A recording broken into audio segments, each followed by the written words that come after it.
बिस्मिल्लाहिर्रहमानिर्रहीम। Welcome to ZIK law academy. ये हमारा 5वां लेक्चर है कॉन्स्टिट्यूशनल लॉ का, जिसमें आज हम पढ़ेंगे जुडिशियल रिव्यू।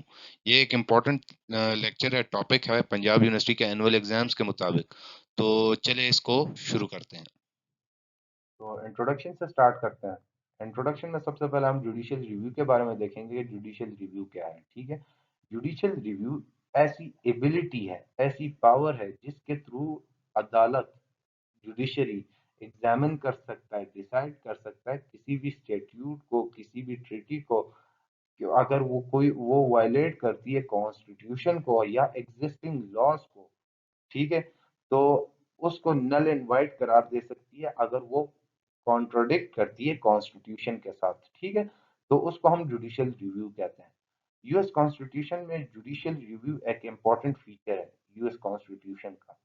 ठीक है, ये सुप्रीम कोर्ट की ऐसी पावर है जो किसी भी एक्ट पास हुआ होता है कांग्रेस से। ठीक है, अगर वो कॉन्ट्रोडिक्ट करता है, वायलेट करता है कॉन्स्टिट्यूशन को, तो वो उसको अनकॉन्स्टिट्यूशनल कर सकता है। ठीक है, उसको नल एंड वाइड कर सकता है, ये उसकी पावर है।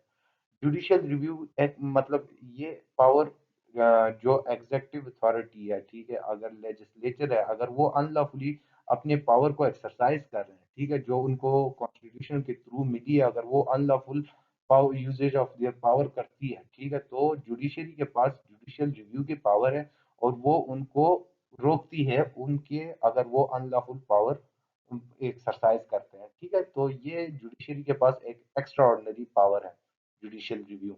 ठीक है, ये कॉन्स्टिट्यूशनल में डायरेक्टली जुडिशरी को ये पावर नहीं दी गई है। ठीक है, मगर ये indirectly some of the sections या आर्टिकल्स में बताई गई है कि जुडिशरी के पास ये पावर है इनडायरेक्टली। ठीक है, तो नेक्स्ट पे चलते हैं। तो डेफिनेशन पे आते हैं।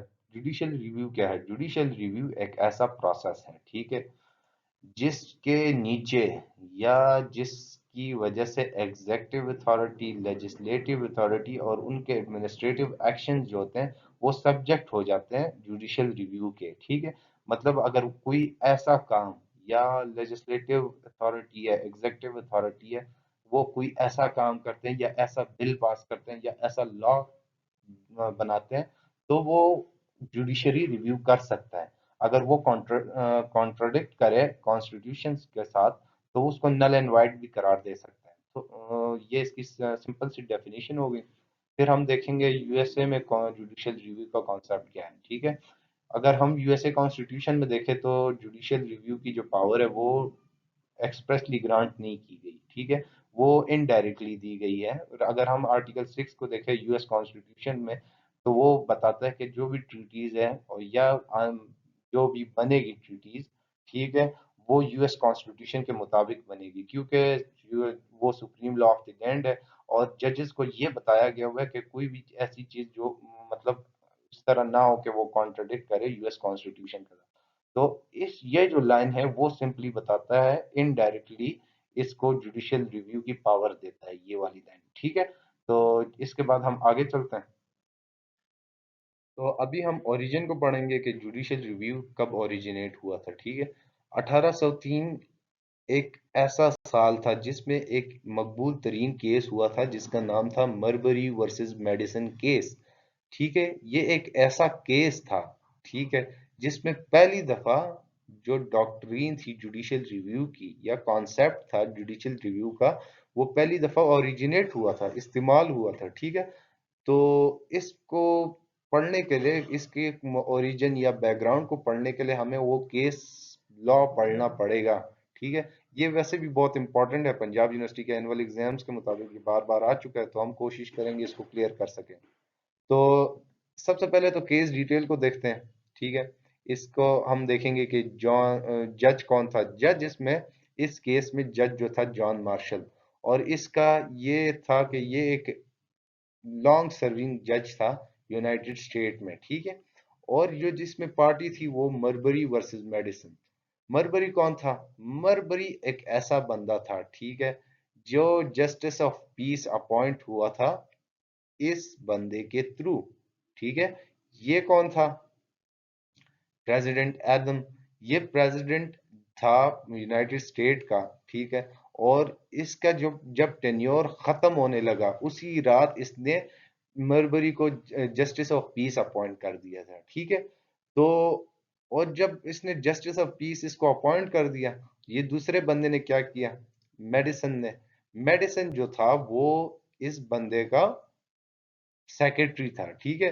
ये न्यू जो प्रेसिडेंट आ रहा था या आ गया था, ठीक है, वो उसने इस बंदे ने इसकी जो अपॉइंटमेंट लेटर है वो रोक दी थी, ठीक है।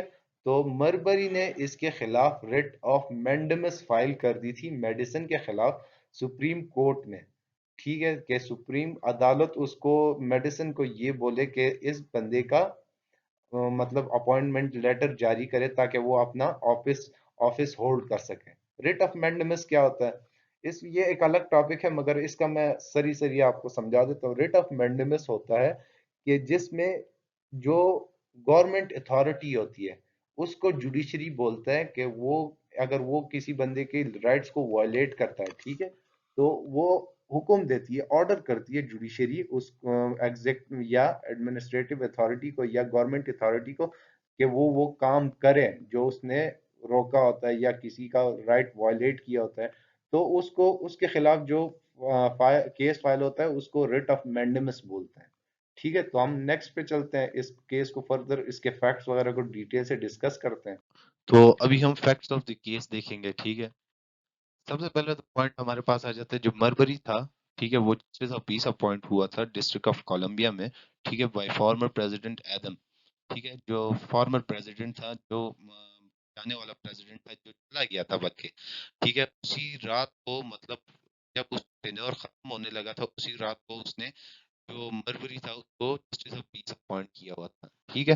तो उस ये पहला फैक्ट हो गया, ठीक है। नेक्स्ट फैक्ट में ये होता है कि जो न्यू प्रेसिडेंट होता है, ठीक है, थॉमस जेफरसन, और उसका सेक्रेटरी मेडिसन नाम होता है, ठीक है, उस वो रिफ्यूज कर देते हैं, वो मलबरी को उसकी कमीशन अपॉइंटमेंट लेटर नहीं देते हैं, ठीक है, और वो मतलब उसको देते नहीं है ताकि वो अपना ऑफिस संभाल ना सके।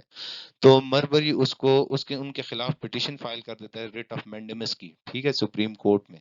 तो किसके तहत? जुडिशरी एक्ट 1789 के तहत, ठीक है। तो इस केस का डिसीजन क्या होता है?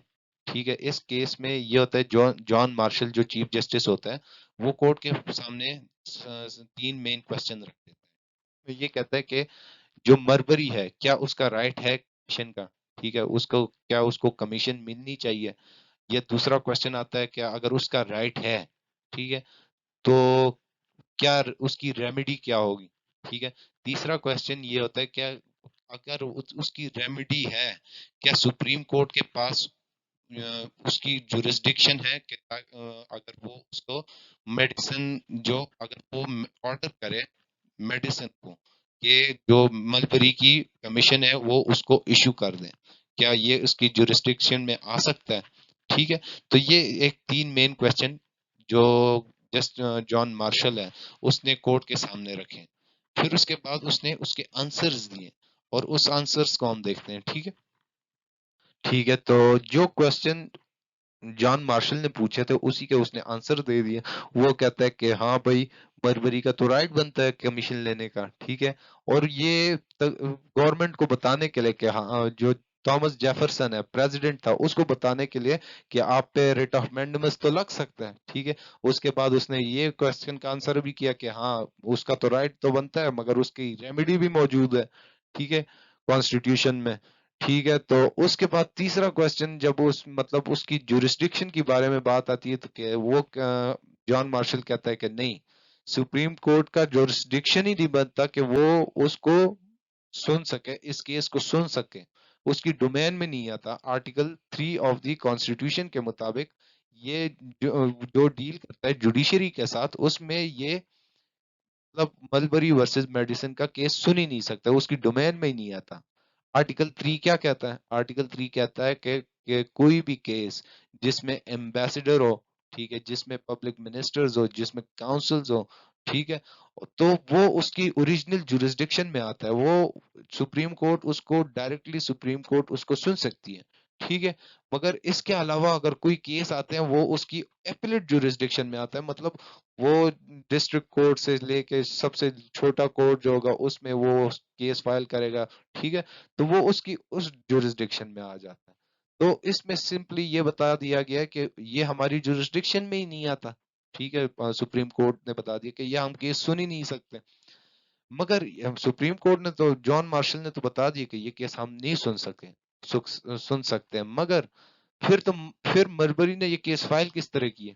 ठीक है, तो इसका सिंपली आंसर है जुडिशरी एक्ट 1789। ठीक है, उसके मुताबिक ये जो मरबरी था उसने रिट ऑफ मैंडेमस फाइल किया था।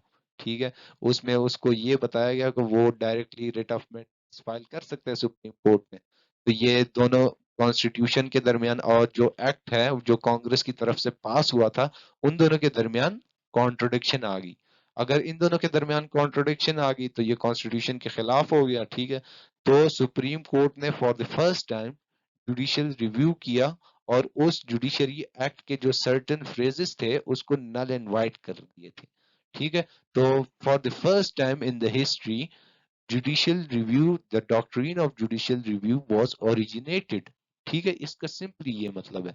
और आर्टिकल 3 में भी ये बता दिया गया, मतलब ये आर्टिकल 3 के साथ कॉन्ट्रोडिक्ट कर रहा था।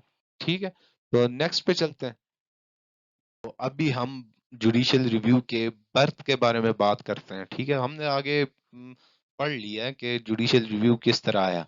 ठीक है, उसी को हम समराइज करके सारा कुछ बता देंगे कि हालांकि सही तरह जुडिशियल रिव्यू पर किस तरह हुआ। जो जॉन मार्शल था वो अपने डिसीजन में कहता है कि जो फरवरी है उस तो राइट है कमीशन का। और मगर मोर इम्पोर्टेंटली जो जुडिशरी एक्ट है 1789 वो अनकॉन्स्टिट्यूशनल था। क्यों अनकॉन्स्टिट्यूशनल था? क्योंकि वो कॉन्ट्रैक्ट कर रहा था article 3 of the constitution. United state के जो आर्टिकल 3 है उसके साथ कॉन्ट्रोडिक्ट कर रहा था, जिसमें सुप्रीम कोर्ट जो है वो उसके उसकी जुरिस्डिक्शन में ये नहीं, मलबरी वर्सेस मेडिसिन का केस आता ही नहीं था, उनकी डोमेन में ही नहीं था। अगर जुडिशरी एक्ट 1789 जो था वो मलबरी को अलाउड कर रहा था कि वो रिट ऑफ मैंडेमस फाइल करे सुप्रीम कोर्ट में। तो इसकी वजह से for the first time the doctrine of judicial review was used. ठीक है, बाय द सुप्रीम कोर्ट। और उसने डिक्लेयर कर दिया some of the clauses of judiciary act 1789 null and void, उसको नल एंड वाइड कर दिया, खत्म कर दिया। ठीक है, और for the first time the birth of judicial review takes place, जिसकी वजह से जुडिशियल रिव्यू पैदा हुआ, उस ओरिजिनेट हुआ। ठीक है, ये समरी था। मतलब इसको हम पूरा क्वेश्चन को दोबारा देखें तो इसकी इसकी समरी थी। तो मेरा चैनल को सब्सक्राइब करें, बेल आइकन को प्रेस करें ताकि आने वाली अपडेट्स आपको मिलती रहे। शब बखैर, अल्लाह हाफिज।